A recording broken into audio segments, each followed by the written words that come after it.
The radical left's agendas are attacking your American values. But conservatives like you haven't forgotten what this country was built on. My friends, the Heritage Foundation exists to make sure your voice is heard and to represent your values in the swamp and quagmire of D.C. The Heritage Foundation stands for your values and will not give up the fight because they know you never will. Paid for by the Heritage Foundation. He's here. He's here. Now, broadcasting from the underground command post, deep in the bowels of a hidden bunker, somewhere under the brick and steel of a nondescript building, we've once again made contact with our leader, Mark Levin.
America, Mark Levin here. Our number, 877-381-3811,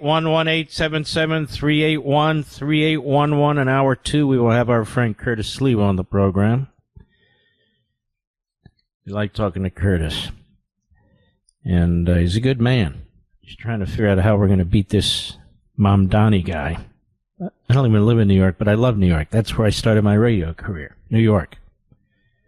Most people don't start their radio career in New York. They end their radio career in New York. But I've been a very fortunate person, haven't I?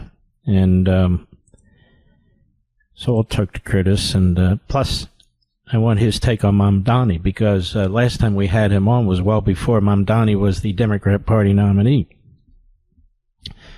Quickly, this guy, Stephen Colbert, his brother pronounces his name Colbert. His brother's a lawyer. He pronounces his name Colbert. So be it. Colbert, like Pasaki, like Qatar, not, what do they call it now? I don't know. It doesn't matter. I call these things what they've always been called. Kiev. Now it's Kyiv. No, it's Kiev. Nonetheless, the guy's show is canceled because they're losing tens of millions of dollars a year. That's why it's canceled. But you have a few leftists in Congress that want to know if it had anything to do with Donald Trump. Anything. No. Nothing to do with Donald Trump. 99.9% of the television programs on network TV are anti-Donald Trump. So why would it have anything to do with Donald Trump? So Kibble and Bits, he gets all upset. You know, the guy that used to do blackface and talk about lesbians, and now he's politically correct. That fat slob who's got his own show and he's not funny. Yeah. F Donald Trump. These guys are really tough, aren't they? Tough guys. Tough guys with the foul mouths. They destroyed network comedy television. They destroyed it. It was built up by really great, talented comedians who understood that their job was to make people laugh. And if there was a little bit of politics, okay, but politics was not the coin of the realm.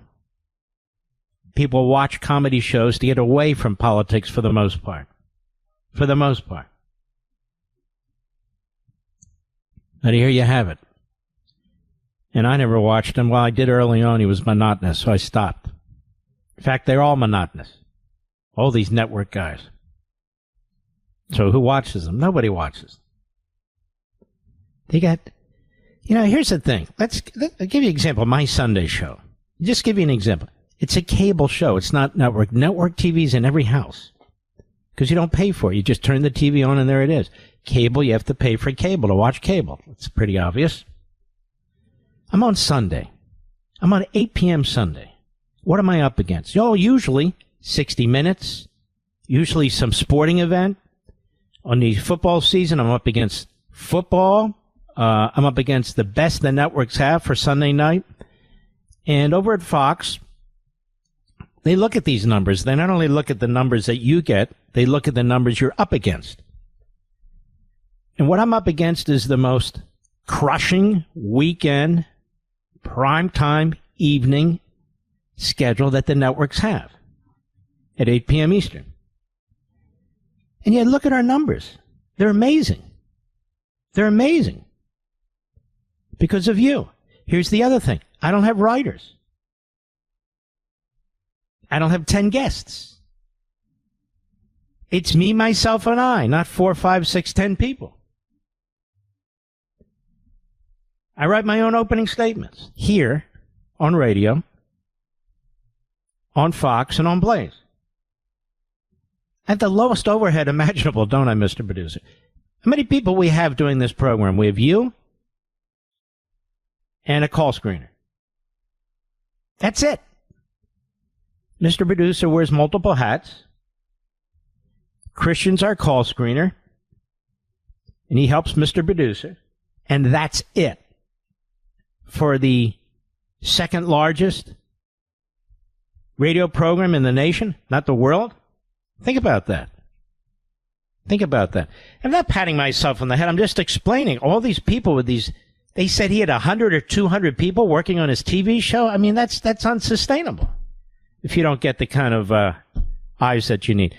That's why a lot of these de-influencers, that's what we call them now. My wife coined the word, and I like it. These de-influencers, that's why they are as desperate as possible to grab your attention. Because they need what? They need an audience. And how do you get an audience on these platforms? You have to be a crazy ass 90% of the time. Not all of them and not all the time, 90% of the time. Hits and clicks and this and that and all the rest of it. I don't know how you get around it, but it would be good if we could, because the substance is really quite poor for a lot of them, and maybe I ought to do training on podcasts, Mr. Bridge. I think I have it down. You want to hear a little bit of it? Not all of them. The good ones know better. But the not-so-good ones know who I'm talking about. I'm only asking questions. I'm only asking questions. I mean, was Hitler really that bad? I'm only asking questions. Just asking questions. That's all I'm doing. Asking questions. That's it. Was the Mossad involved in the Epstein matter? What, I can't ask questions? I can't ask questions? What's wrong with asking questions? I don't think there's anything wrong with that. Do you? No, of course. Yes, of course. That's not a problem. Yeah, stuff like that. I'm only asking questions. Well, they're not asking questions. They're being dumbasses. They know the answer to the question, but they ask the question anyway. And they interview each other, and they bring on each other's guests. It's like a circle fest. I'll call it a circle fest. This letter comes out of Donald Trump. The damn thing is so bogus. It's so obvious. It's not even funny. What should I do? Spend 5 days on it? It's bogus. It's ridiculous. Now, the media love it. Oh, they're going nuts. They even tell you what the text is. They're showing you the picture. They're having a blast, the media. The same media that covered up for Hunter Biden and Biden himself and on and on and on. So it's all theater. It's all drama. So this guy, Stephen Colbert, he and his pals have destroyed late-night comedy shows. There were great late-night comedians who did great shows, and even when they had substitutes, they were great. Look, I can't stand David Letterman. He's a real putz. But early on in his career, he was hilarious. And then when he got his show, he was funny. Then he got less funny. Then he got unfunny. Unfunny. Jay Leno, He stuck to the plan. Jay Leno was very good. He was a professional. He was a comedian. He knew it. And he stuck to it. But, you know, the Carsons of the world, the Steve Allens of the world, and others who are absolutely fantastic, a lot of young people don't even know who they are. It's too bad. It's too bad because these guys now, they stand on the shoulders of people who created this genre, and they've destroyed it. They've exploited it. They've taken advantage of it. That's what they've done. It's really too bad. I'll be right back. Mark Levin.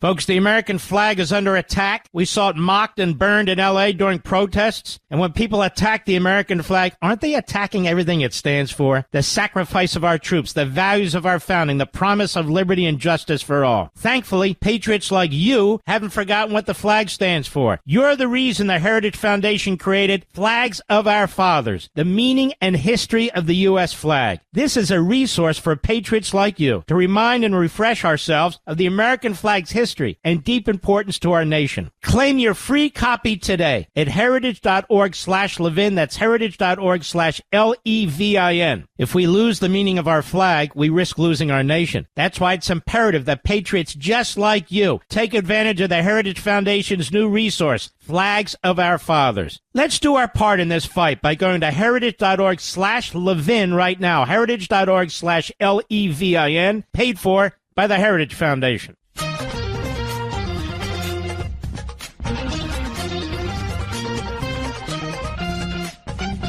We speculated about this early on, that there was coordination between the Department of Justice and the White House. The White House and the Department of Justice denied it. What am I talking about? Well, this broke earlier today over at Fox. Biden team coordinated on school memo calling parents domestic terrorists despite denials. A conservative legal group revealed a tranche of correspondence on Friday. I believe this is America First Legal. Let's see here. I'm almost certain it was. Why don't they say, yeah, America First Legal. In full disclosure, and I can't say this every time. I don't remember every time, but my wife works with them very closely. A conservative legal group revealed a tranche of correspondence on Friday from the Biden regime's Department of Justice, shedding new light on the behind-the-scenes discussions about a controversial directive from former Attorney General Merrick Garland, the one he gave about school boards. You might recall this. The document dump included an email from a Deputy Attorney General aide that said the DOJ was searching for, quote, a federal hook, unquote, to use to address a letter the National School Board Association wrote to the White House, raising alarm about parents who were at the time expressing outrage at school board meetings across the country over COVID-19 mandates, critical race theory, and transgender policies. We're aware the challenge here is finding a federal hook, but White House has been in touch about whether we can assist in some form or fashion, said Deputy Attorney General aide Kevin Chambers. He wrote a colleague October 1, 2021. Garland issued a directive on October 4, 2021, mobilizing the FBI to assist local law enforcement partners. Remember this? With a, quote, disturbing spike in harassment, intimidation, and threats of violence, unquote, against school administrators. This was obviously an assault on the First Amendment like we haven't seen. And we spent a lot of time on this. Garland said during a congressional hearing soon thereafter that he had issued the order just after the National School Board Association sent a letter to the White House, which the NSBA later retracted, that it asked the White House to investigate parents displaying threatening behavior at school board meetings as possible domestic terrorists. The emails were uncovered by America First Legal. Let's go on. More of them show some DOJ lawyers raising concern among their colleagues about the department taking any action on the school board letter. Quote, I read the letter from NSBA, that's the National School Board Association, and looked at the links for a handful of footnotes, and it appears to me that the vast majority of behavior cited cannot be reached by federal law. One DOJ attorney wrote to colleagues in an email on October 3rd, adding that almost all the language being used is protected by the First Amendment. But that didn't stop them, did it, America? That didn't stop Garland. You see, Garland's the guy. Garland's the one so far who's been able to escape accountability. Garland. Now, the NSBA's letter and Garland's subsequent directive that came as a result of the letter were criticized by Republicans, of course. Garland repeatedly maintained, when pressed by Republican lawmakers about controversial matters, that the DOJ worked independently of the White House, but the new emails about the school board letter undermine that message. His ass should be dragged in front of one of these committees, maybe judiciary. He should be placed under oath. They should play for him or read back to him what his prior testimony was, and then ask him to comment on it. The same DOJ lawyer raised concerns about acting on the NSBA letter, also noted that local law enforcement could address parents disturbing the peace or trespassing. He said nothing remotely federal is here, the lawyer wrote. Now, America First Legal's president, Gene Hamilton, great guy, said in a statement that the emails revealed a conspiracy that was ultimately aimed at depriving parents of two fundamental rights, the right to speak and the right to direct the upbringing of their children. Former DOJ official Sparkle Sunanen, who later became a Biden appointee federal judge, was the one to set off internal conversation about whether the DOJ could do anything about the school board letter. He sent out a rushed email during the weekend on October 2, making a quick turn request about the NSBA letter just after it was sent to the White House. He said, "Are there any authorities, the Civil Rights Division and forces that could help address this issue?" Now he's sitting on the federal bench. Federal bench. Well, and see how these things work? This will get no attention on major news broadcasts. None. Zero. It'll get no attention in the vast majority of major news platforms, apart from broadcast. None. And so it has now been discovered and exposed by American First Legal what was taking place here, that there was coordination between the DOJ and the White House, that they were looking for a federal hook. They really didn't have one, but they concocted one. Can you imagine all the discussions behind the scenes involving Donald Trump? They probably destroyed all those records, too. That's my guess. Probably destroyed all those records. But they did coordinate. And they lied about it. They coordinated and they lied about it. Really unbelievable. And nobody will be held to account. Nobody. Because that's not what's done. There's another one here. I'm trying to find this as I speak to you here. We have the Obama administration manufactured intel to create the 2016 Russian election interference narrative, documents show. Obama administration manufactured intel. There was a treasonous conspiracy in 2016 committed by officials at the highest level of our government, says Tulsi Gabbard. They manufactured and politicized intelligence to create the narrative that Russia was attempting to influence the 2016 presidential election, despite information from intel stating otherwise. I want to pursue this when we return because this is a big deal. So now we know the letter from the National School Board Association to the White House that there was a coordinated effort to kick out that October 4, 2021 memo that we spent a lot of time on and speculated that there was coordination, but they denied it under oath, so somebody needs to go to prison. And we'll pursue this in a moment. This Russia one. We'll be right back. Folks, we've seen in our streets over the past several months the burning of the American flag. Even worse, we saw the Mexican flag and the Palestinian flag waved defiantly during LA's violent riots. There's something seriously wrong with that picture. The American flag is under attack across the country, and with it the American promise of liberty. But while the left attacks our flag and everything else we hold dear, bold conservatives like you across the country refuse to let the flag fall. That's why the Heritage Foundation created Flags of Our Fathers, a critical resource for patriots who want to remind ourselves of the American flag's history. Flags of Our Fathers contains the untold history of the flag's creation and the meaning of the stars and stripes. Let's take a stand for the American flag today by going to heritage.org/Levin, heritage.org/Levin, and claiming your free copy of Flags of Our Fathers. That's heritage.org/Levin, paid for by the Heritage Foundation. Blasting conservative fire. The Mark Levin Show. Call in now at 877-381-3811. So let's take a look at this.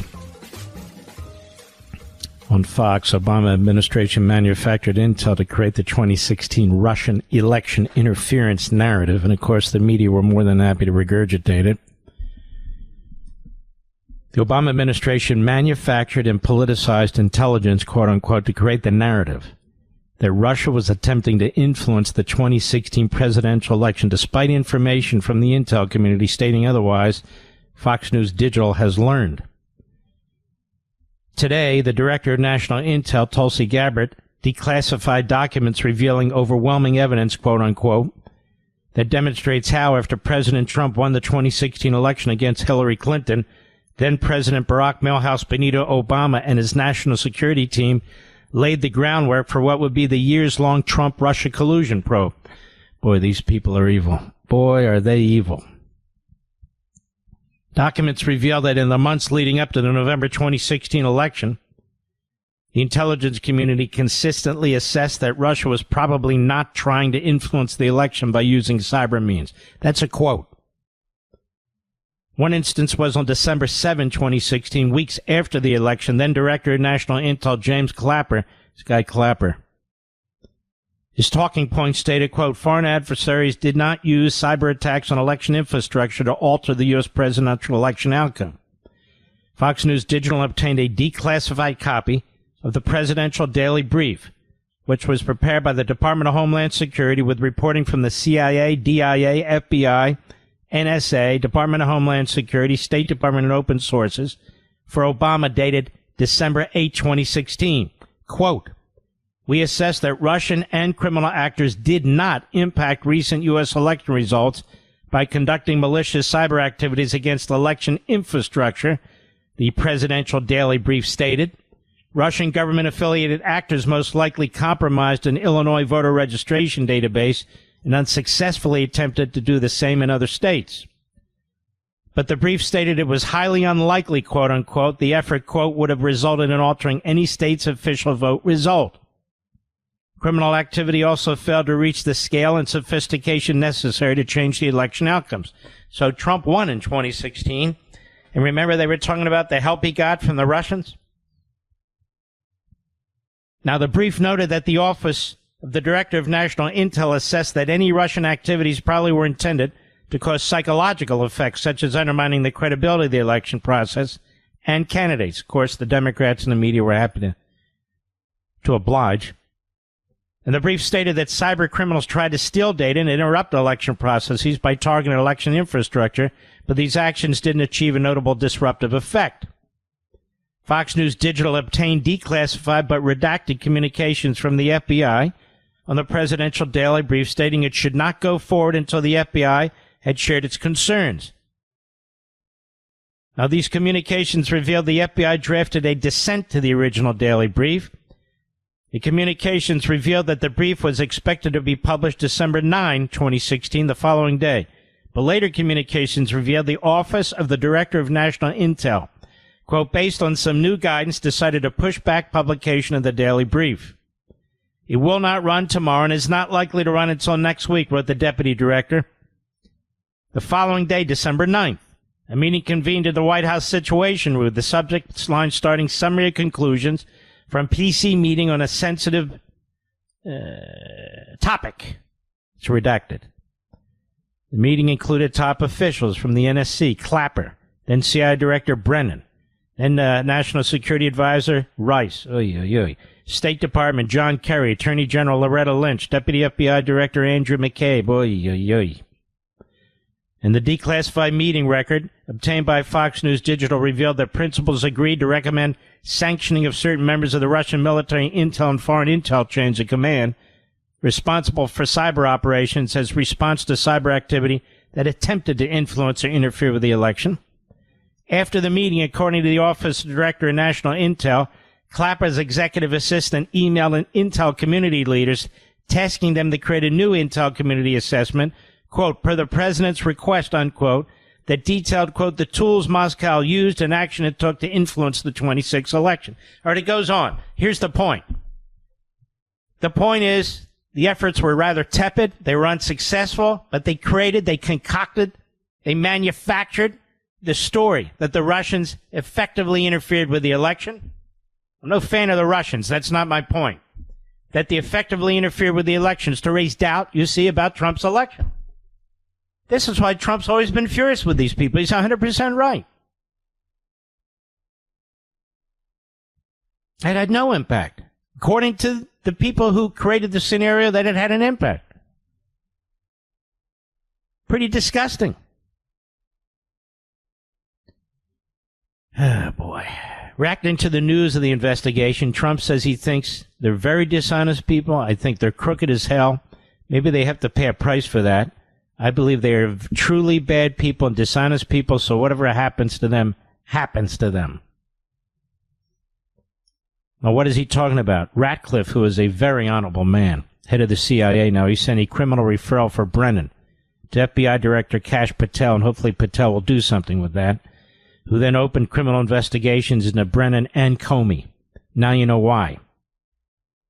The declassification of the records, the release by Gabbard of the Office Director of National Intel, comes after Fox News Digital exclusively reported the former CIA Director Brennan, former FBI Director Comey are under criminal investigation for activities related to the original Trump-Russia probe.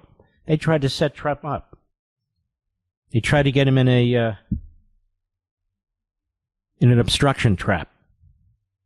It's disgusting. The criminal referral for Brennan came from CIA Director Ratcliffe. Good.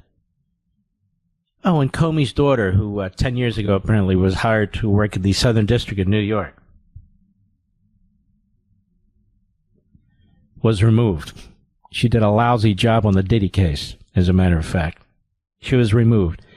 These positions are not like your typical civil service positions, you know, where you have tenure and all these other things. An attorney can be removed. And so people who worked in the Southern District of New York, in the U.S. Attorney's Office, oh, this really stinks. Oh, you shouldn't be able to do this. This really stinks. It can be done virtually every other walk of life, but this, it really stinks. Why? Why does it stink? These are people who destroyed or tried to destroy Donald Trump's life, tried to put him in prison. From the moment he was elected the first time around, all this Russia crap that they were throwing at him. Everything they put this man through and his family through. He's supposed to sit there, oh, no, we're not going to do this. We're not going to do that. Now, he made it clear he had nothing to do with Comey's daughter's firing. Bondi did that, I hope, and I believe. And good for her. And good for her. But the idea we're supposed to have crocodile tears for her, I don't have any crocodile tears for her. Look, people say we got to clean up the swamp. So when they actually start cleaning up the swamp, they come under attack, right? People say we need to cut the budget. So when they actually start cutting the budget, they come under attack, right? Things got to be done. And you'll break a few dishes, and that's the way it goes. These things have to be done. But here we have two cases that were major, major events. Where the National School Board Association successfully used the White House, the Department of Justice, the FBI, and all the other entrails over there, used them all to try and silence parents who were not violent. This was, as I said at the time, purely a local matter.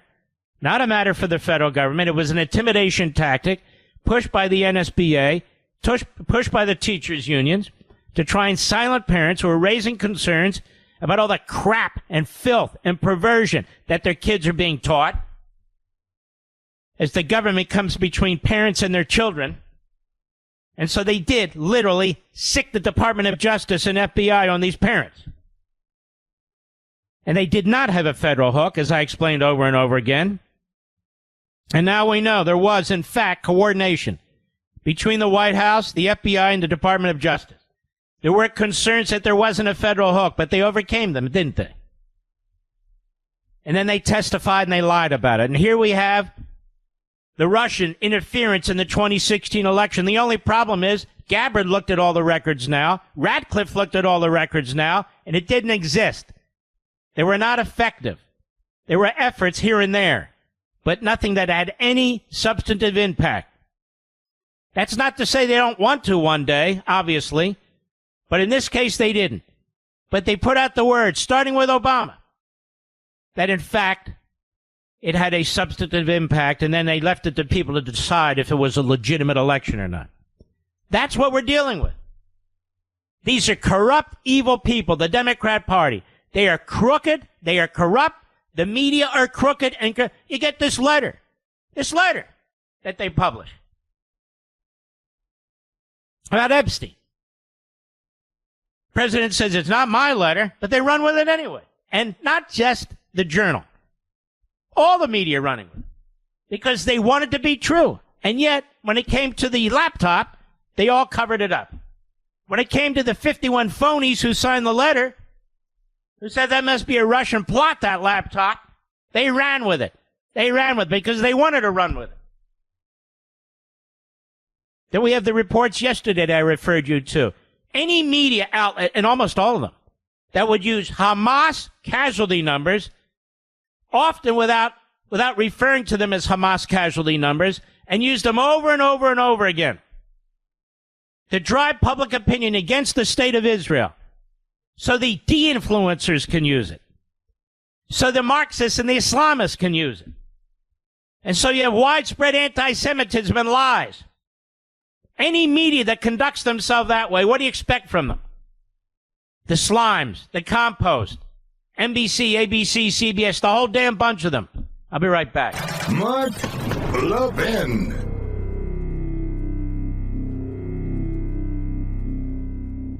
Folks, the American flag is under attack. We saw it mocked and burned in L.A. during protests. And when people attack the American flag, aren't they attacking everything it stands for? The sacrifice of our troops, the values of our founding, the promise of liberty and justice for all. Thankfully, patriots like you haven't forgotten what the flag stands for. You're the reason the Heritage Foundation created Flags of Our Fathers, the meaning and history of the U.S. flag. This is a resource for patriots like you to remind and refresh ourselves of the American flag's history and deep importance to our nation. Claim your free copy today at heritage.org/Levin. That's heritage.org/LEVIN. If we lose the meaning of our flag, we risk losing our nation. That's why it's imperative that patriots just like you take advantage of the Heritage Foundation's new resource, Flags of Our Fathers. Let's do our part in this fight by going to heritage.org/Levin right now. Heritage.org/LEVIN, paid for by the Heritage Foundation.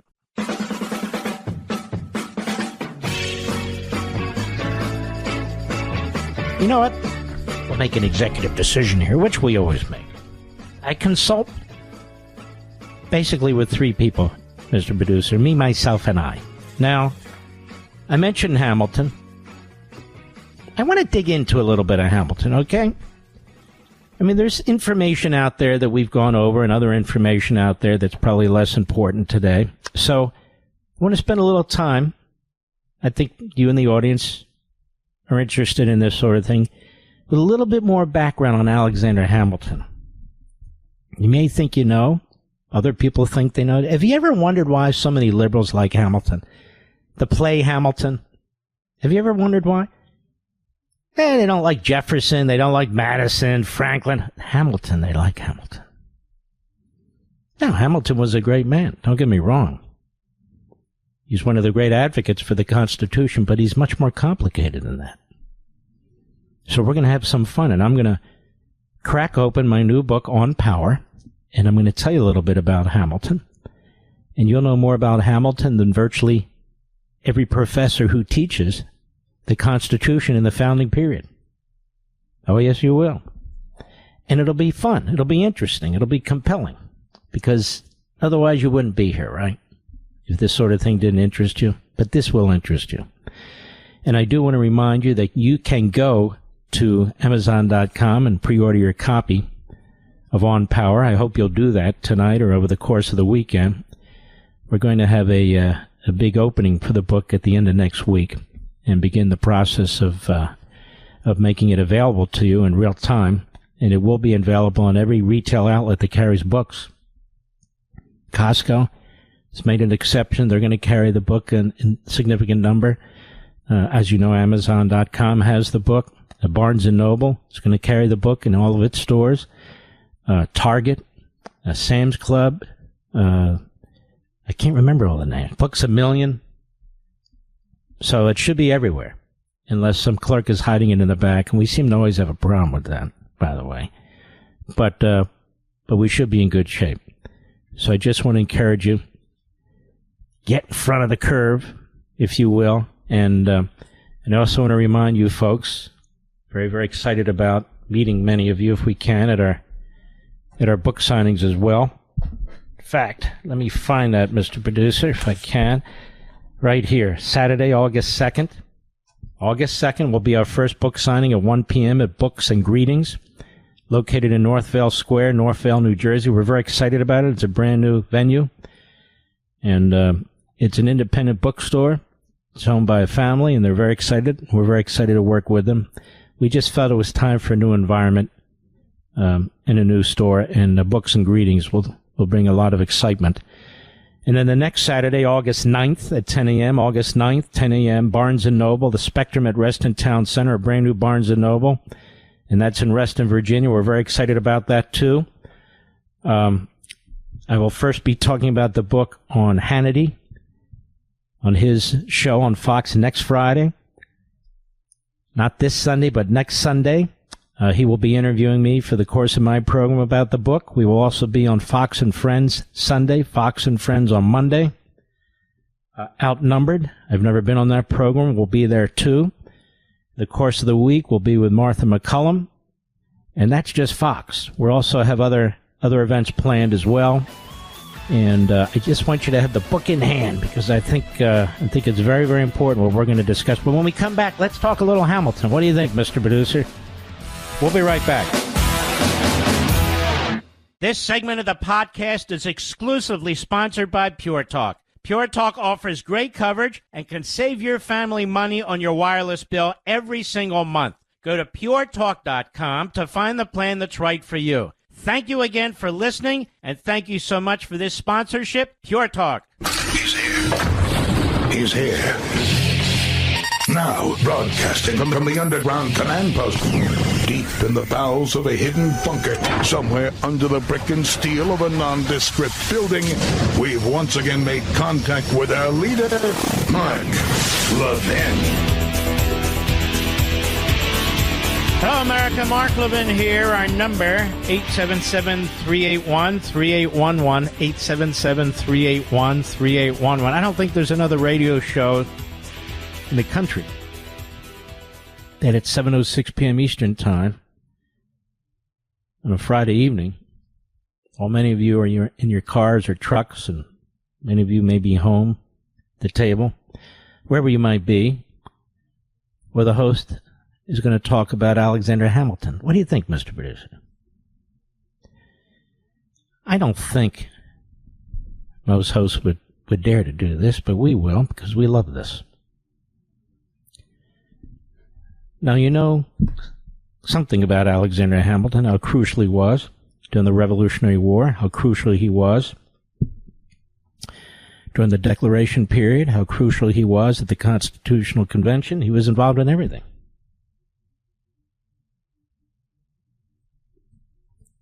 But as I point out in On Power, and in the chapter that I really focus on him, and the way I broke it down, let me see here, which chapter is it? Probably doesn't much matter.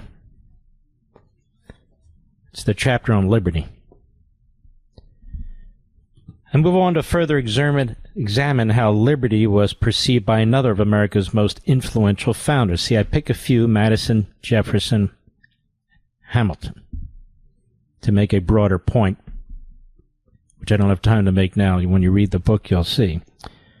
Alexander Hamilton, his notion about liberty and the role of government often conflicted with Jefferson's and Madison's. Indeed, it turns out that Hamilton is among the most popular, if not the most popular, founder among those who today support a more centralized and activist government. Did you know that? There's a reason for this, hence the popularity of Hamilton, the Broadway musical, especially with the elites in entertainment, media, and politics, and among most academicians. In examining Hamilton, I begin with Madison, who wrote in Federalist number 45, "The powers delegated by the proposed Constitution of the federal government are few and defined. Those which are to remain in the state governments are numerous and indefinite. The former, the federal government, will be exercised principally on external objects, war, peace, negotiation, foreign commerce, with which the last, the power of taxation, will be, for most part, be connected. The powers reserved to the several states will extend to all objects which, in the ordinary course of affairs, concern the lives, liberties, and properties of the people, the internal order, improvement, and prosperity of the state." So the action was really in the state. As I point out in my new book on power, this was the overwhelming view of those who drafted and ratified the Constitution. Obviously, Hamilton fought for the Constitution's ratification. Along with Madison, and to a lesser extent John Jay, he wrote the pro-Constitution Federalist Papers. Nonetheless, it is important to recall that at the Constitutional Convention, Hamilton, according to Madison's notes on the proceedings, clearly demonstrated his affinity for a powerful central government. Consider that he proposed, quote, "letting one branch of the legislature hold their places for life, or at least during good behavior." And I'm quoting Madison's notes, "let the executive also be for life." So the executive and one branch of the legislature. He appealed to the feelings of the members present, whether a term of 7 years would induce the sacrifices of private affairs, which an acceptance of public trust would require, so as to ensure the services of the best citizens. On this plan, we should have in the Senate a permanent will, a weighty interest, which would answer essential purposes. Hamilton's idea was quickly dropped, as it had almost no support among the delegates. Are you shocked to hear that, Mr. Producer? Professor Raoul Berger, in his book Federalism, The Founder's Design, did more than most to delve deeply into the matter of implied and conversely expressed powers. Stick with me, you're going to love this. Stick with me. Which is crucial to determining how much liberty actually exists within democracies. The exercise of so-called implied powers is too frequently an abusive exercise in unauthorized power. Central to the constitutional scheme was restriction of the federal government to few defined and unlimited powers, and assurances that the state's residuary powers would be inviolable. Now, the professor explained that in Federalist number 33, it was Hamilton who sought to ease any concerns the states may have had that the Constitution was establishing a federal government that could reach outside its expressed powers. So we're talking about expressed versus implied powers. This is why the necessity of this book to really understand what takes place and what took place. Hamilton wrote, listen to this, "What is power but the ability or faculty," stick with me, "what is power but the ability or faculty of doing a thing? What is the ability to do a thing but the power of employing the means necessary to its execution? What are the proper means of executing such power but necessary and proper laws?" Now, Madison stated, writes Berger, that the clause gives no supplemental power. It only enables them to execute the delegated powers. Now, this is a debate over the so-called necessary and proper clause, which the left today is used to say, hey, we can pass any laws we want. But that wasn't the purpose of the necessary and proper clause. The necessary and proper clause was that Congress can pass laws in order to effectuate the power that it legitimately has, the express power in the Constitution. The necessary and proper clause does not give a blank check for Congress to pass laws on anything. So what happens today, ladies and gentlemen? Congress passes laws on anything because they've taken the necessary and proper clause and they have prostituted it. They had perverted it, which is what Hamilton was arguing for. Now, he didn't argue and say Congress should be able to pass any law at once on anything. But he said, in addition to implied powers, there's the necessary and proper clause, so Congress has the ability to pass all kinds of laws. That was never the understanding, or the Constitution never would have been ratified by the states. The clear understanding in the state ratification conventions was that the necessary and proper clause gives no supplementary power to Congress. So here you have, at the beginning of the Republic, Madison and later Jefferson arguing there are no implied powers. They're either expressed there in the text or they're not. And what do you mean the necessary and proper clause means that Congress can pass all these laws?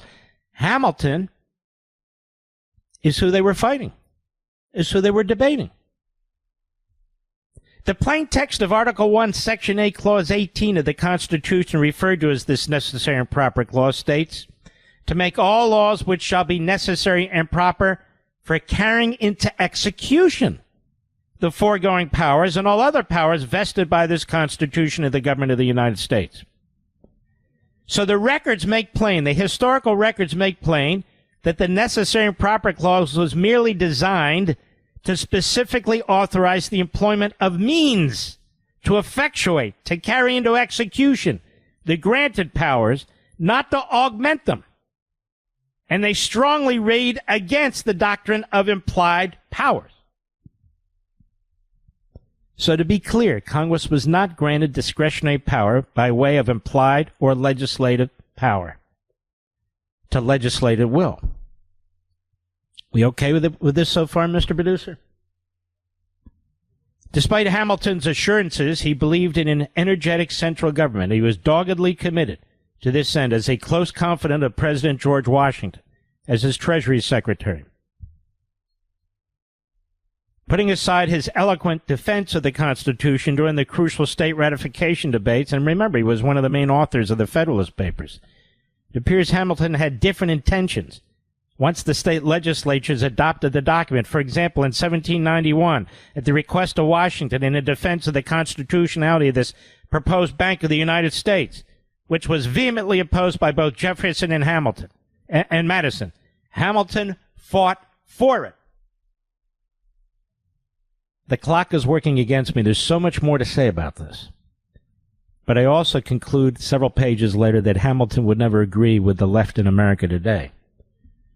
He would have agreed with a much more liberal interpretation of the Constitution, and in my view, damaging the constitutional construct, but he never would have agreed to the kind of court decisions and decisions of the Democrats in Congress. I don't believe he ever would have believed that. But Hamilton believed in a strong central government, in a very active government, all of the branches. And I bet you didn't know that.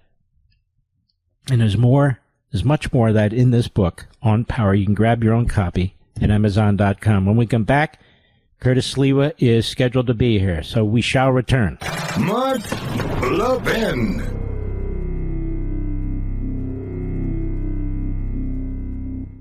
If you're with one of the big three wireless carriers, you're really overpaying for your service, period. You're paying for thousands of retail stores you never go into. You're paying for unnecessary perks you never use. You're paying a massive premium for what you think is superior 5G service. Guess what? Pure Talk uses the same 5G network on the same 5G towers. The only difference, they don't charge you for any of the garbage. Instead, Pure Talk gives you unlimited talk, text, plenty of data for just $25 a month. Folks, that's less than half the price of the big guys during a time when saving a buck really matters. I am a Pure Talk customer. I have been for years. I made the switch. It's easy. You can even keep your phone and your number. So do this. Go to puretalk.com/Levin. That's puretalk.com/Levin. And you'll save an additional 50% off your first month. You can switch over to Pure Talk in as little as 10 minutes. That's puretalk.com/Levin, Levin. To switch to Pure Talk, wireless by Americans, for Americans.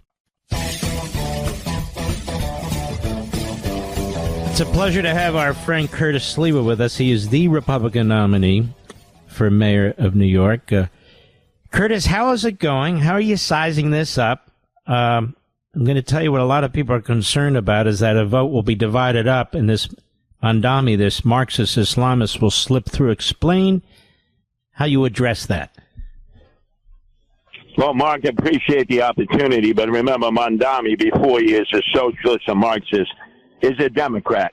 He's in the same party of Eric Adams and Andrew Cuomo, and they allowed the socialists to take over their party, first starting with Bernie Sanders, and then AOC, and now Zoran. So I stand as the only person who can beat Zoran Mandami. Look at the most recent poll. It indicates that it is a statistical tie between Zoran, Cuomo, and Sliwa. Eric Adams is just about at 10%. Too many negatives that Adams has. He's mired in corruption. And let's face it, you know Cuomo. He was slapping fannies and killing grannies. He can never overcome that because he's refused to apologize. Whereas I represent the Republican principles. The last time we didn't have chaos and corruption, we had Republican mayors. First 8 years of Rudy Giuliani, who was the best. Then 12 years of Michael Bloomberg. Then we had 12 years of George Pataki as governor, who beat Mario Cuomo to become the governor, and we had no chaos and corruption. Ever since then, since de Blasio, Cuomo was governor and Adams is mayor, chaos, corruption, and the socialists now control not only the city but the state. So Republicans out there have to understand, if you go with the same old Democrats because you're afraid of the socialists, well, then you're doomed to lose. But if we decide to fight for what we know is right, and let me just explain, Mark, all three of these Democrats, Zoran, Cuomo, Adams, they believe in letting migrants vote. They believe in sanctuary cities. They believe in what the socialists have fought for, and in blue areas, in urban areas, have obviously put into place. I'm the only person who can change that. I start with 30% of the vote from the last time when I ran against Eric Adams. I get 2 or 3 percentage more, and I'm the mayor. And we put an end to all this nonsense, Mark. You make a great point. You're running against 3 Democrats. You make a great point. Are you finding that people who have influence, people who have wealth, that they want to coalesce around you, or they're confused, they don't know who to coalesce around, or what do you see? What's going on? This is not going to be a race won by the billionaires. First, they coalesced around Cuomo in the Hamptons, while I was with the working class people, the new Republican Party, the working class people in Coney Island. Then when Cuomo failed us because he didn't even campaign against Zoran, they coalesced around Eric Adams, and they're throwing money at him, even though they know that giving money to Team Adams may be like you're playing Santa Claus, because a lot of the money may never get to the campaign itself. So I have said, billionaires, take a deep breath. Your hedge fund managers, you always like to hedge. Why don't you just look at the numbers? Look at my favorable ratings that Adams and Cuomo don't have and Zoran doesn't have. In politics, you can build on favorable ratings. You can get new voters. Once you have negative ratings like Adams of 69%, Cuomo of 55%, Zoran of 35%, it's kind of difficult to build your totals from there. So why not give me that opportunity? And it's not money that's going to do it, Mark Levin.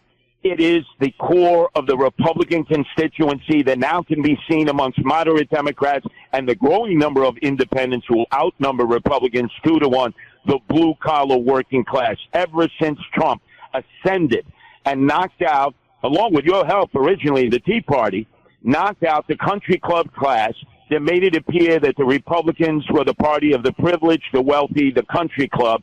We are now the party of the blue-collar working class, which the Democrats used to be. Things have been turned upside down, and that's why I'm so well received in working-class neighborhoods where their homes are being threatened to be taken.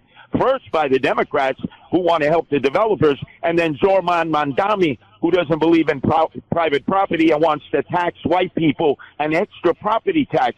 This is insanity, Mark, and that's why I say Republican principles will prevail in the end. Patriotism, pride, support for the police, and support for our blue-collar working class, hard-working homeowners who make this city thrive.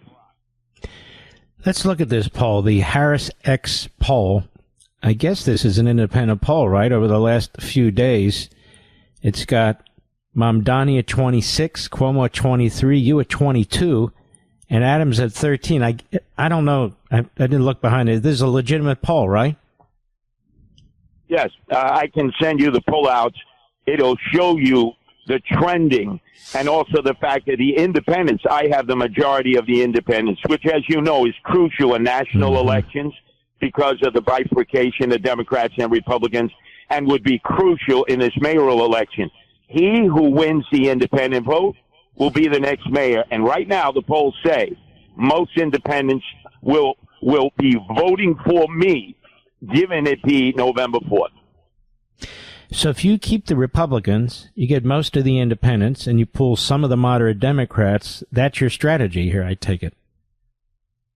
And one other factor, and you'll like this. There's no better lover of animals and dogs than you, Mark Levin. Oh, yes, I have established the first independent line in electoral history in America. We have a protecting animals line, which will be the first independent line, no-kill shelters. We're going to imprison animal abusers, and I can't tell you that transcends politics. I have been out in the streets with Trumpers, with those who supported Biden. They love this line. So they'll say, many of them, Mark, they'll say, Curtis, I love you. It's like I love Raymond, but you're a Republican. I can't vote for you. But I can vote for you on the Protect the Animals line. And a lot of people are motivated by that. It's never been done before in the history of electoral politics. Every time you used to have an Overbrook Park in Bergen County, when you'd ask all of your listeners, the Levinites, to bring their dogs out, parked in the park, thousands would show up. I'm telling you, that will help in the pathway to victory. I will be your mayor. I will save New York City. I will stop the flight to Florida, Georgia, North Carolina, South Carolina, Texas, Tennessee, and I will back the blue. All right, stick with me, Curtis Lewa. We want to hold you over the break. These polls are very tight. Curtis is right in there. It's a dogfight. We'll be right back. If you're with one of the big three wireless carriers, you're really overpaying for your service, period. You're paying for thousands of retail stores you never go into. You're paying for unnecessary perks you never use. You're paying a massive premium for what you think is superior 5G service. Guess what? Pure Talk uses the same 5G network on the same 5G towers. The only difference, they don't charge you for any of the garbage. Instead, Pure Talk gives you unlimited talk, text, plenty of data for just $25 a month. Folks, that's less than half the price of the big guys during a time when saving a buck really matters. I am a Pure Talk customer. I have been for years. I made the switch. It's easy. You can even keep your phone and your number. So do this. Go to puretalk.com/Levin. That's puretalk.com/Levin, and you'll save an additional 50% off your first month. You can switch over to Pure Talk in as little as 10 minutes. That's puretalk.com/Levin, Levin. To switch to Pure Talk, wireless by Americans, for Americans. The new American Revolution starts here. The Mark Levin Show. Call in at 877-381-3811.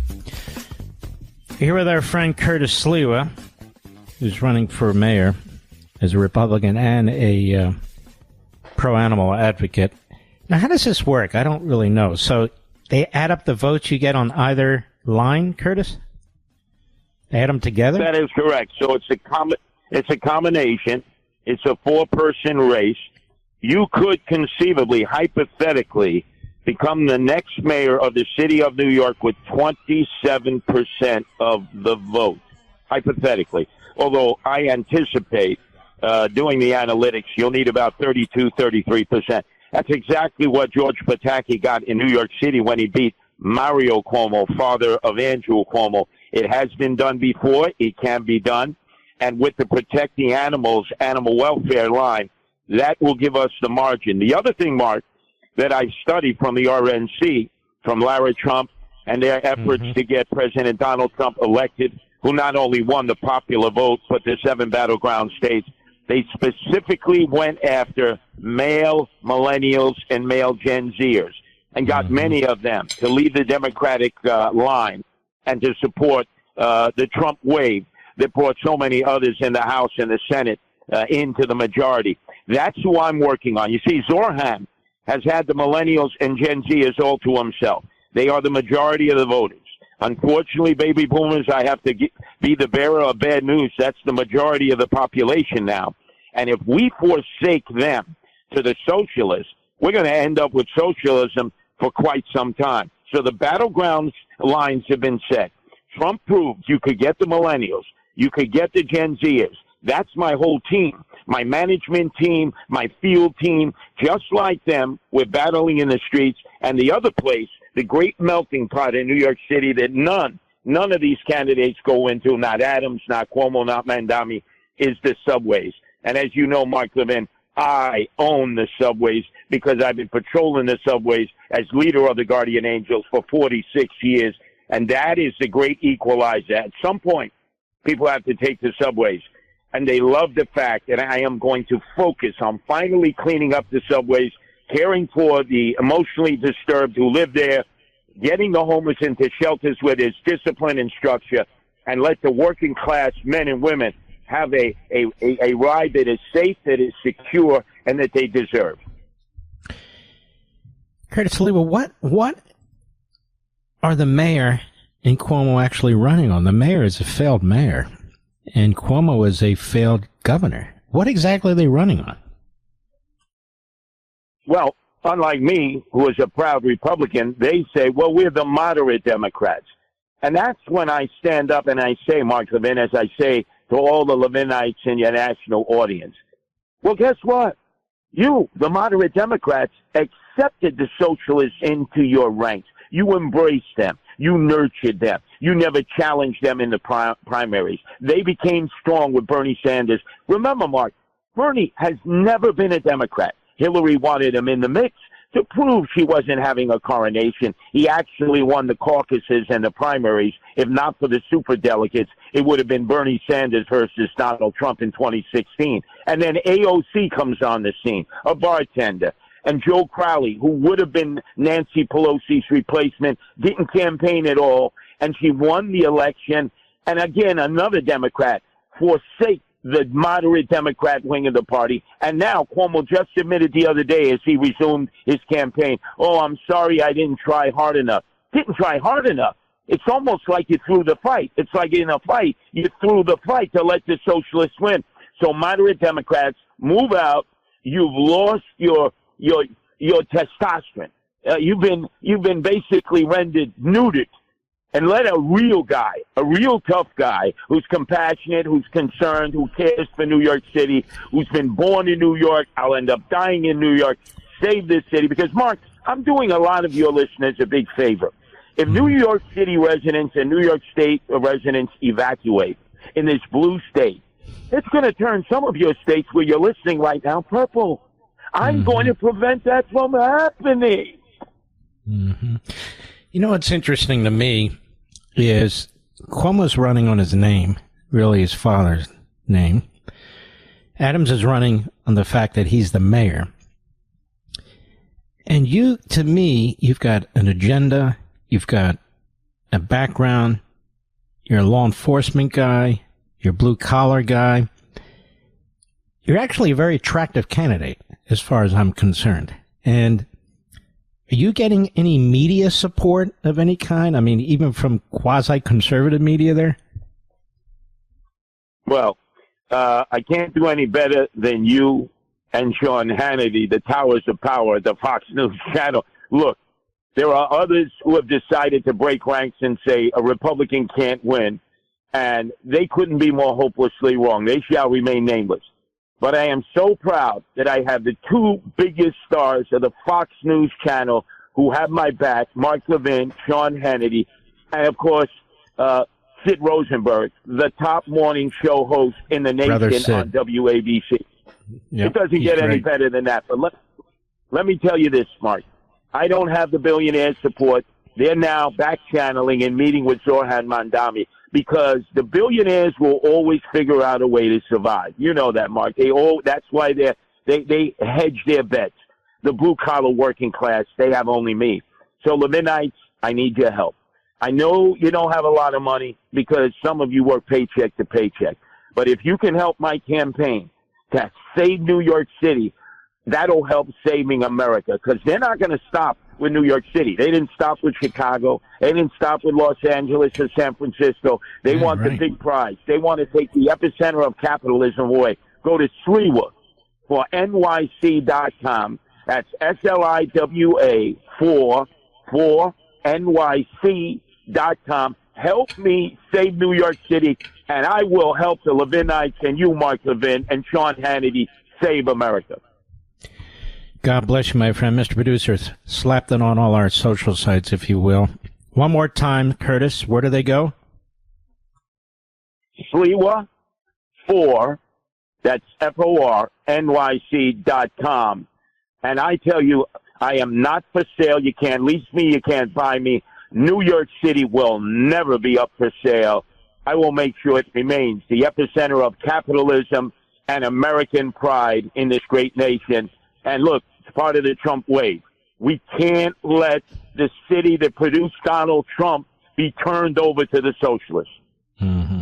By the way, how are you campaigning? You're going into the subways. You're going into the pizzerias. How are you doing this?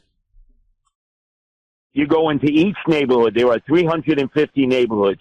Each has a zip code. All of them have unique individual problems that are of concern to them. Then you micro-target first. You use the technology that the millennials and Gen Zers have perfected, that Zorhan has used to win his Democratic primary. And then you have a constant presence. You know me. I am relentless. I am there morning, noon, and night. You see me in the subway. You see me in the streets. You say, oh, my God, Sliwa, I go to sleep with you. I wake up to you. You really are the consummate New Yorker. You deserve to be our mayor. Meantime, the other, Zohan Mandami, hey, he's going for breakfast with the DNC. Hey, Mark, the RNC didn't even invite me for breakfast, the Republican members of Congress. I'll take Waffle House, guys, a little eggs and grits. I won't bend your budget. Be proud you're a Republican. Be proud we have a Republican running for mayor. Be proud that this was the city of Rudy Giuliani, who saved New York City, and George Pataki, who saved New York State. Stop flirting with Democrats. They have forsaken us. If you're a proud Republican, time to man up and woman up and support the Republican. All right, my brother, Curtis, thanks for coming on. We're going to have you back, obviously, and we appreciate you very much. Keep at it. Oh, got to save the animals, too. I'm on a mission, Mark. Yes, you are. Go get them, baby. Thank you. Have a great weekend. All right. Good man there, Mr. Producer, don't you think? You know, I understand why I am not beloved by most other podcasters and hosts and all the rest, because I'm very blunt. And I call things out as I see them. I call individuals out as I see them, too. I'm not intentionally rude or aggressive, but if I see something, I want you to know about it. But the truth is, you make this program. You make me the host of this program. We've been through a lot together, a whole lot. We are the Tea Party movement. We, you, me, we are the Convention of States movement. We are. We are part of the MAGA movement, the conservative base. Not progressives, not populists, not nationalists. We're the conservative base of the MAGA movement. And we will continue to be the conservative base for freedom, our Constitution, and defense of this country. This is where we meet, right here, our national town hall meeting, right here. We've been doing it for decades, and we're never going to stop. I'll be right back. Mark Levin.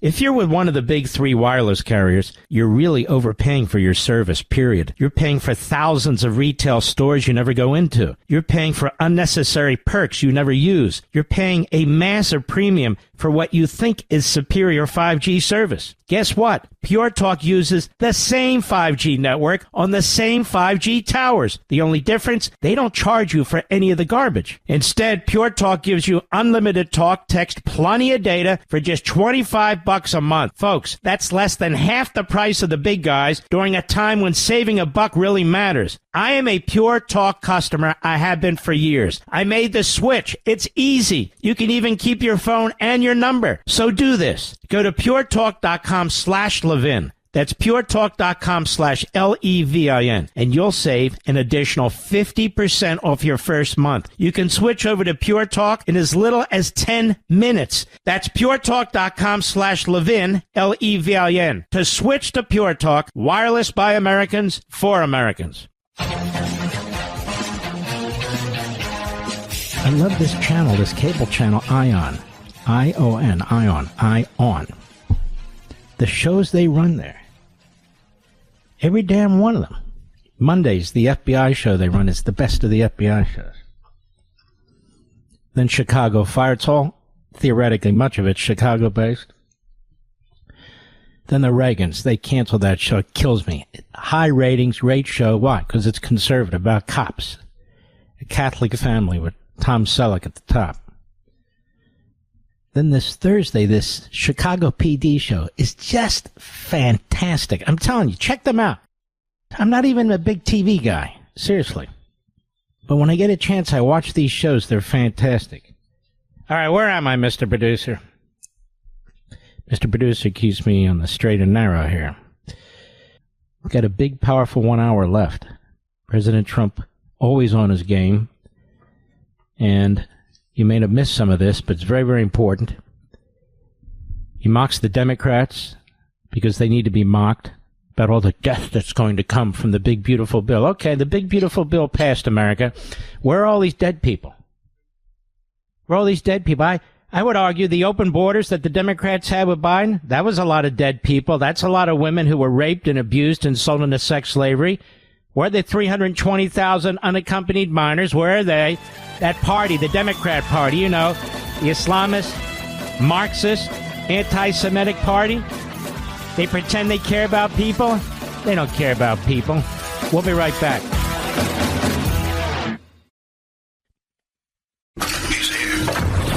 He's here. Now, broadcasting from the underground command post, deep in the bowels of a hidden bunker, somewhere under the brick and steel of a nondescript building, we've once again made contact with our leader, Mark Levin. I am back.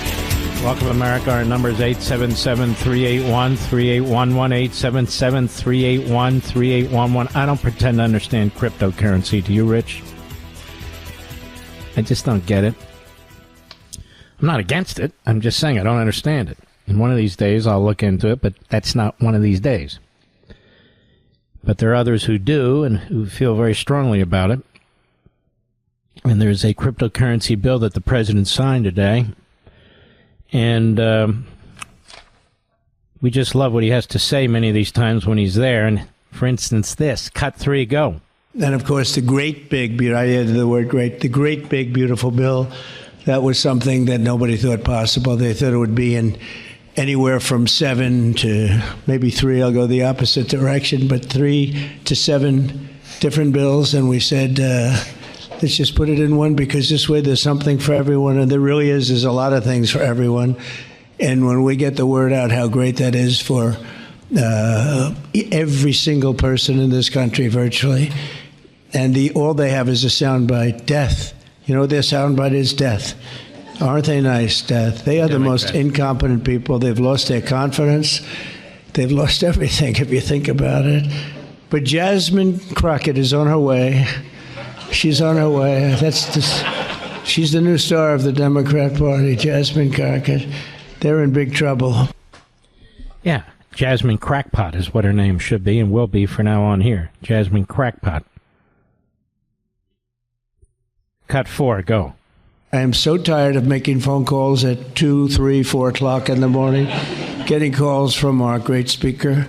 Sir, we have 12 hard no's. I say, Mike, it's 2 o'clock in the morning. We have 12 hard no's. The good news is I'd call up, hello, Jim, how are you? Sir, you have my vote. Boom. Sir, you have my vote. I really they just want a little love. Unfortunately, it's always the same. It's always the same 12 people. It's 5 senators and it's 12 congressmen. And I actually said to John Thune and I said to Mike, I said, listen, I want to have a party, but not to those people that I have to speak to endlessly every time. And they're wonderful because they always seem to come through, other than a couple. Rand Paul Jr. from the Congress and Rand Paul from, other than a few people. But I said, I want to have them over. We're going to have a party for everybody in Congress, everyone in Congress except 12. We're going to have, and Mike is, Tom, I'll tell you what, Tom is definitely coming. The whole group, where are those 12 people? They're the only people I don't see. We could do it today. We don't have to vote. And I would say of the 53 senators, 48, we're going to have 48 in here. You won't even have to come to that one. But these are the greatest people because they always vote yes, and we don't have to go crazy. You trust us, we trust you. And it's been a very special group of people. We really do. I mean, 96% phenomenal and 4% extremely difficult. Do you agree with that? But they get there, most of them, not all of them. Those are the ones we really don't like. You get a little taste, right, of what he's like in person.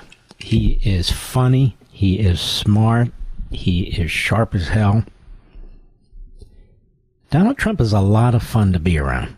He is. He is.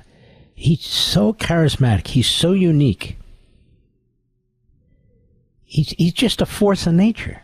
He is, which is why the left goes bat crap nuts over this guy. Cut 5, go.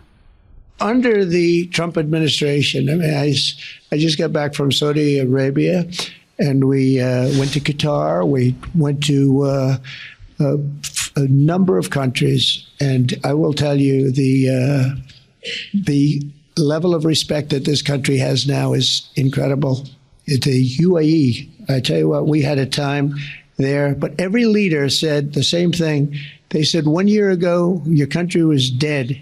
And they'd say it that way. It was like, I didn't know whether I was supposed to be happy or insulted. But the truth is, we were in deep trouble. But they said 1 year ago, your country was dead. And today you have the hottest country anywhere in the world. And it's true. We have the hottest country in the world. We had a country we were a laughing stock. Mm-hmm. And let us go to cut 6, please. Can you imagine last month, in the month of June, actually, 0.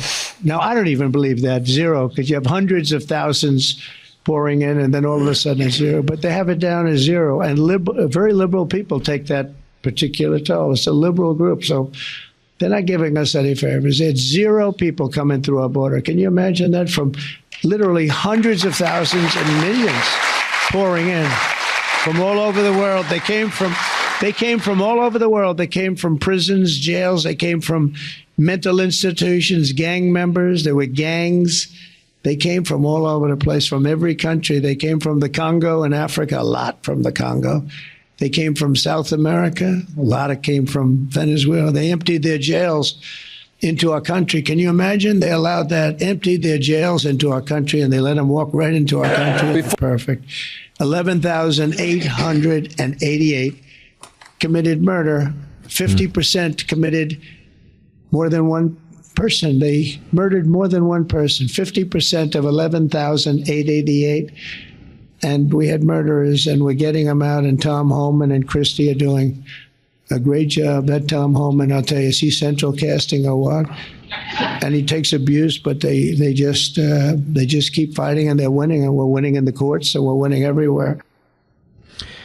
And Homan is remarkable, and Christie Noma's doing a fabulous job. She's doing a fabulous job.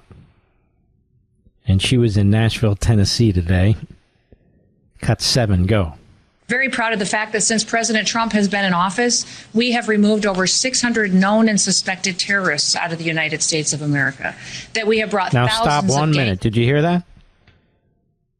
over 600 known and suspected terrorists out of the United States. I mean, you got to go find them, right? Then you got to go pry them out from wherever they are, and then you got to take steps to remove them. It's not so simple.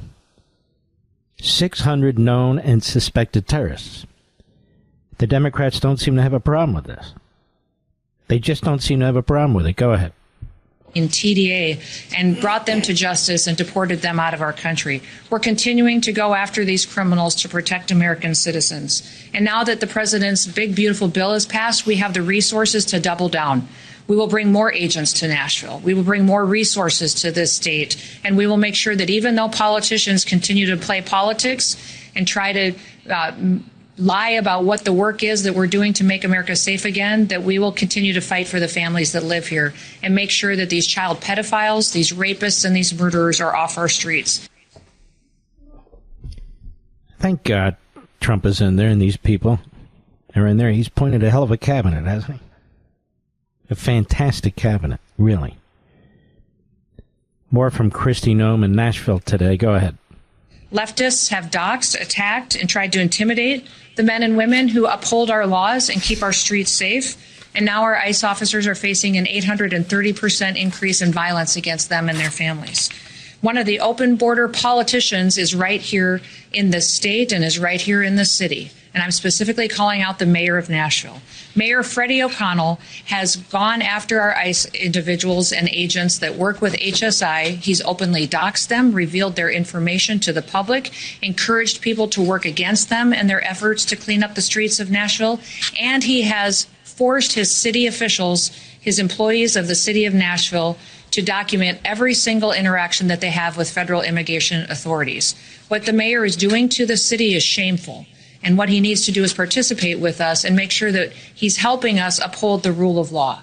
Listen, if people don't like the laws in this country, go to Congress and change them. But what these agents do every single day is to uphold the law and make sure that it applies equally to everyone, and that criminals aren't placed above the American citizens that live in this city and live in this state and in this country.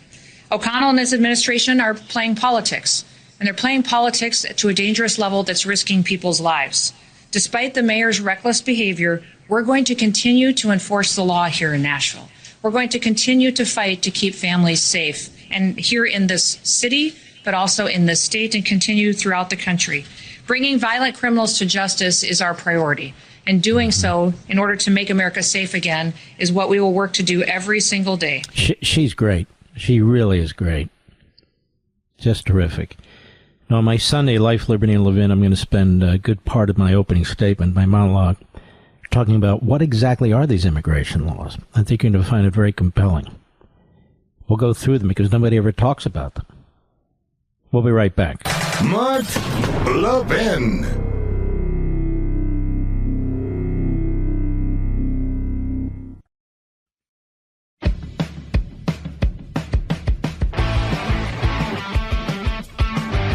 Let's take a few calls. Julie, Santa Monica, California, on the Mark Levin app. Julie, how are you? Nice name, by the way. I'm very good, Mark. Thank you. Nice to speak with you. You got me dancing now, so I will get back to talking. Thank you. Yes, There's nothing wrong with that. Nothing wrong with that. You've been talking about influences this week, and I came up with two nicknames for them. Yeah. One is flatulencers, as in flatulence. And Pretty the other good. one is under the influencers, That's pretty as good. in Boy, you're driving good at under this. the influence. Very good. I like it. I like it. All right. And speaking about your books, I read The Democrats Hate America late, so I didn't read it till like 6 months ago. Right. But it's so important to actually read your books because it brought back the horrendous 4 years we had under Biden. Mm-hmm. You really showed how Democrats do hate America, and it gives the reader a chance to just think and look up footnotes and see the facts before us and just think about it, which you can't always do on the radio. And I know your new book on power is coming out, and you talked about positive and negative power. And I think of alternating current, Like positive power is bringing all the current into us. Very good. And Didn't even enter my mind. Is sucking all the power out of us. So very good. That's what I wanted to say. Well, don't hang up. We want to send you a when it comes out a signed copy of On Power. Thank you very much. Very, very good stuff. What is this Kiss Cam thing, Mr. Producer? This thing where these people are apparently having a thing going on and they got caught. But here's what gets me about it. First of all, it's outrageous that they do that and then they go there and they're on this big screen. But the media can't stop showing it. Have you noticed this? They're obsessed with this. These people have been humiliated. It's all out there. Why do they keep showing it over and over and over again? I don't get that. I'm sorry, folks. Maybe it's me. I don't think I'm a prude. But I just think, have some self-control, media, but they have no self-control. Let's keep going, shall we? Yes, we can. Sandra, Gutenberg, New Jersey, the great WABC. How are you, Sandra? Hi, Mark. I have 3 things I wanted to say to you. First of all, I set aside August 2nd to meet you in person, so I will be there at 1 o'clock. Wonderful. And I look so forward to I'm very excited about that. Secondly, I wanted to say Curtis Lewa, as you feel, is the real deal. He doesn't take money. He's not a phony. He's not a crook. He's not all those things. But one idea I have for him, and I thought maybe you might like this idea. You know how Dan Butmani he wants to give away free things all the time, and that's the appeal to a lot of people. So I was thinking, pet food is very expensive. I have a cat, and I spend more on my cat than my husband. Okay, I'm only kidding, but you get what I'm saying. So I wondered if people saved all their receipts to the end of the year, maybe Curtis Lewa can give some kind of tax deduction. That could be a nice thing. Not a bad idea. I have an idea. Why don't we give Marxists and Islamists cat food? That's an idea right there. And then last but not least, I'm so glad to get rid of Steve Colbert. He made me sick. Literally, I had to stop watching all the late night shows. He was the king of mean, and he made me sad, and he broke my heart, and good riddance to him. Good riddance to him. You're exactly right. All right, my friend. I look forward to seeing you at our bookstore event. But look, I got to give you a book, too. I'm giving people books, but you'll still show up, right? You'll still show up? I promise I'll show up. Yes, right. I will be there. All right, on August 2nd? All right. Don't hang up. We're going to get all your information, Sandra. Thank you very, very much, and God bless you, my friend. Boy, do we have a great audience. Great callers. Great callers. Mark, Los Angeles, California. How are you, sir? Excellent. How are you today? Very well. Thank you, sir. First-time caller, long-time listener here. Love your show. I'm a student of you and your wisdom. I just want to thank you for everything you do, first of all. My father is a conservative Rush Limbaugh listener, and I used to love listening to him, and he loves listening to you. My daughter, who's 7, she actually loves when you go off on your rants. She's like, he's going off right now, Dad. So, great, and we love when you do that. I hear this all the time. It's funny, but thank you. But onto the topic here. This Zen Rand guy from New York, he's no good. There's no way he could get in. It's complete to think about that. To now the most capitalist state in the union, and to have this Marxist, socialist, communist guy running the show. I can't even imagine that. That doesn't make sense. So there's no way that guy could get in. This stuff going on here. Let's pray you're right. Yes, this stuff going on with the ICE protest, that's an embarrassment. That is a disgrace to our country, and stuff like that should not go on. It was a mandate. We voted for it. 77 million people voted for this, and it got to get through. But they don't care. That's why they call themselves sanctuary cities and sanctuary states. They follow the old Confederacy, obviously a different issue, but nonetheless, that's what they do. They basically have said, we are immune from federal government and federal law, and they're not. So they're utterly and completely lawless, just like the old Confederates. All right, my friend, don't hang up.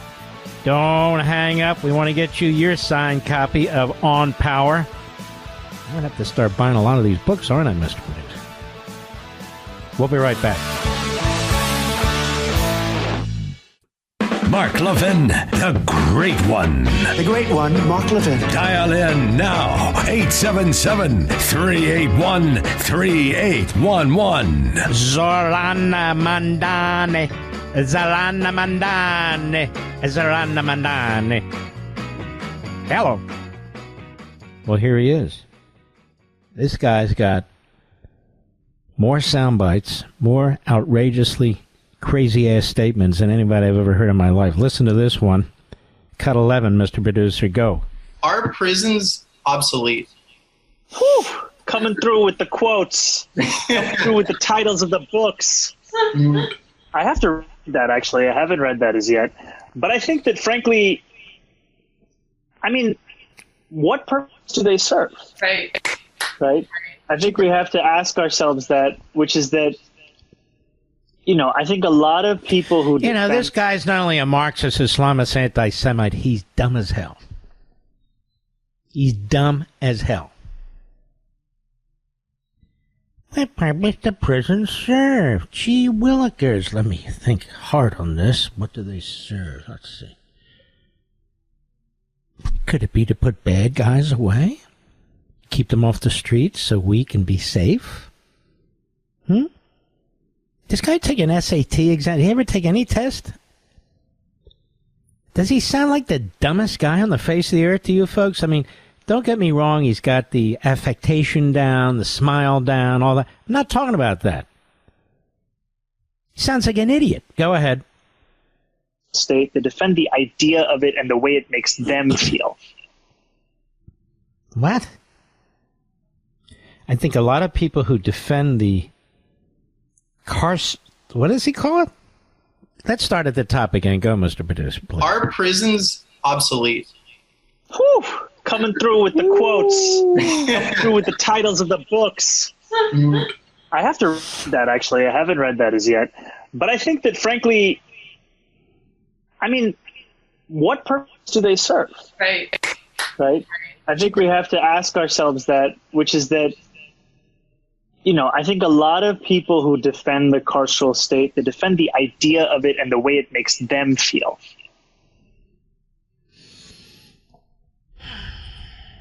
The carceral state? The way it makes us feel? This guy is a Class A putz. That's what he is. A complete nut job.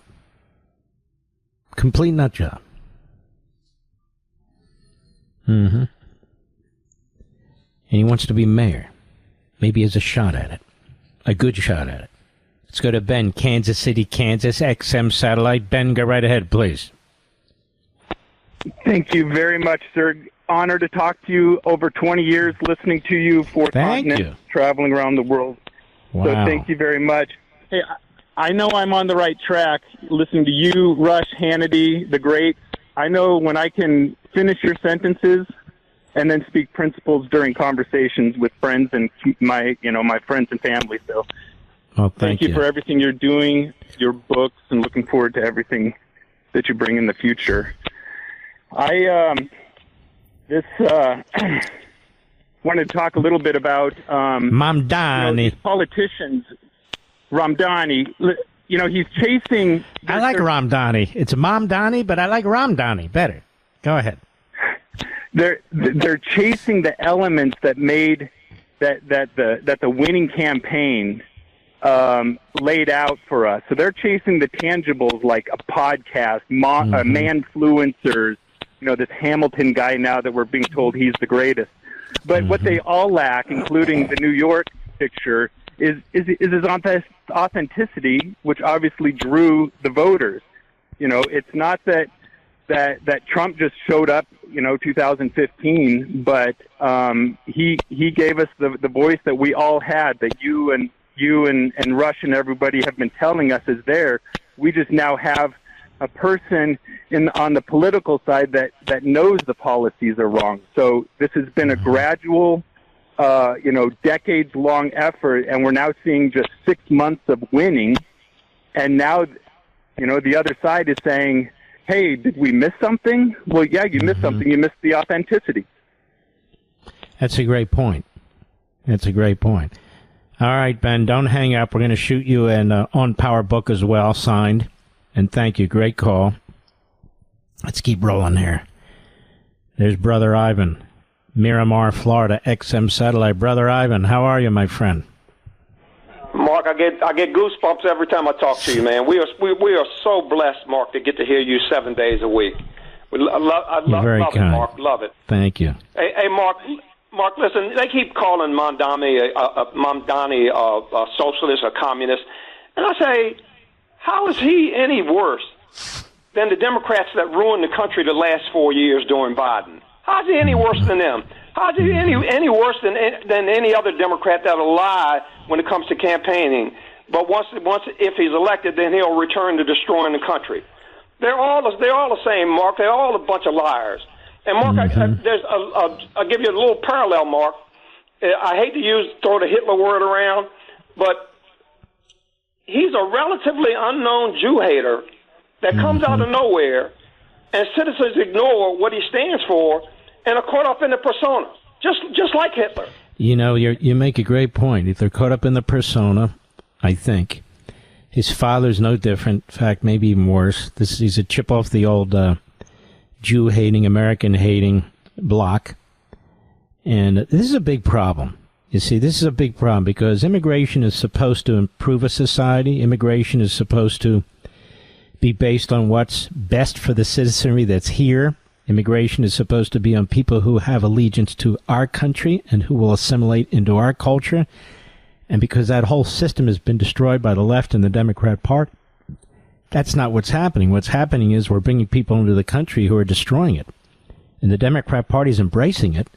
They're certainly not fighting it, but they're embracing it because they want the power. They see the votes, and they figure that they can overwhelm the citizenry, change the demographics, change the nature of the voters, and that's exactly what they're doing. And then through birthright citizenship, we have these clown judges who are putting in now these universal national injunctions claiming that they are class actions like Sam Alito warned they would do.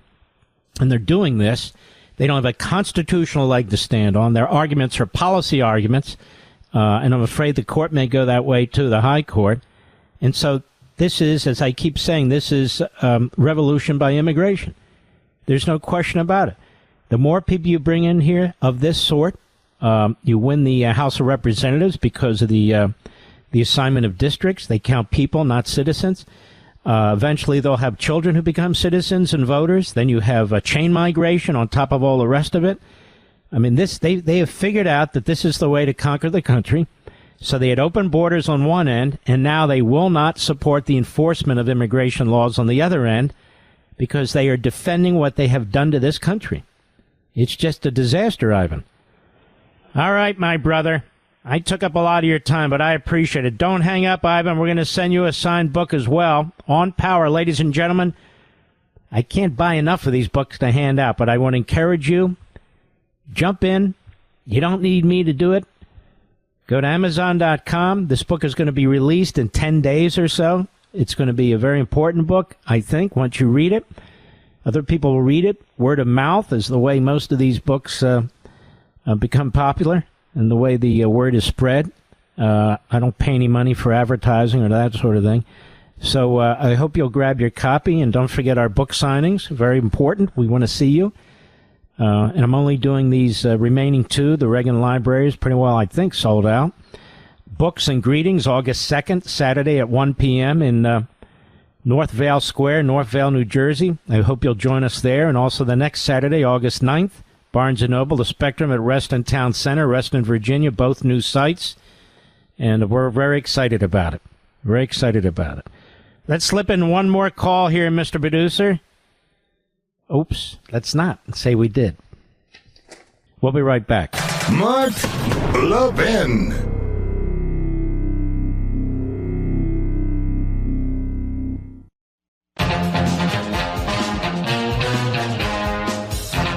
All right, let us take a couple more calls if we can. Russell, Oklahoma City, Oklahoma, XM Satellite. How are you? Well, sir, I was better, but I got over that. Thank you. You got it, baby. Go for it. I just wanted to say, Mark, that I appreciate what you have done for many, many years. I've been listening to you since you first made the guest shots on Rush Limbaugh. Yeah.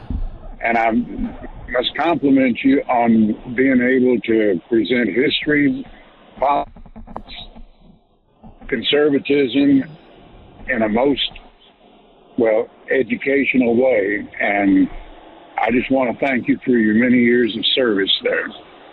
You know, Russell, it's very sweet of you, very kind of you. I want to thank you and all the people calling in and saying these beautiful things about me. I'm never going to get a big head. I just don't. I mean, I'm talking about theoretically, maybe not physically.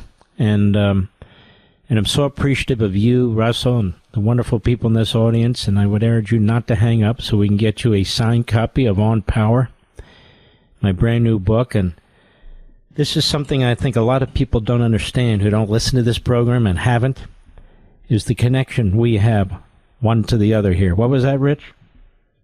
Okay. The connection we have one to the other. It's real. It's important. It's built up over time. And again, I want to thank all of you very, very much. Every week, in honor of you, we play America. Here you go.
listening this week, folks. It's been an absolute joy. I'm deeply blessed that you're there, and I appreciate each and every one of you, and your calls have been beautiful. The week is officially over. The weekend begins right now. Don't forget Life, Liberty, and Levin, 8 p.m. Eastern Time tomorrow night. You can set your DVR, 8 p.m. Eastern Time Sunday night. I'll keep doing it as long as you watch. Otherwise, we'll just give it up. And don't forget to go over to Amazon.com and grab your copy of On Power. I know you're going to appreciate it. It comes out very, very soon. We salute our armed forces, police officers, firefighters, emergency personnel, our truckers, the men and women in Ukraine, the men and women in Israel. We support you. And you, the American people, nobody like you. Good night, Spritey and Griffey and Pepsi and Smokey and Zelda. Good night, Gigi and Indy and Patton and Rory. Good night, Marty and Barney. We miss all of you. Good night, Dad, and good night, Mom. Good night, Leo. Good night, Joe. Good night, Bernard. Good night, Teddy. Good night, Lou. Good night, all you great patriots out there. And I'll see you tomorrow night on Fox.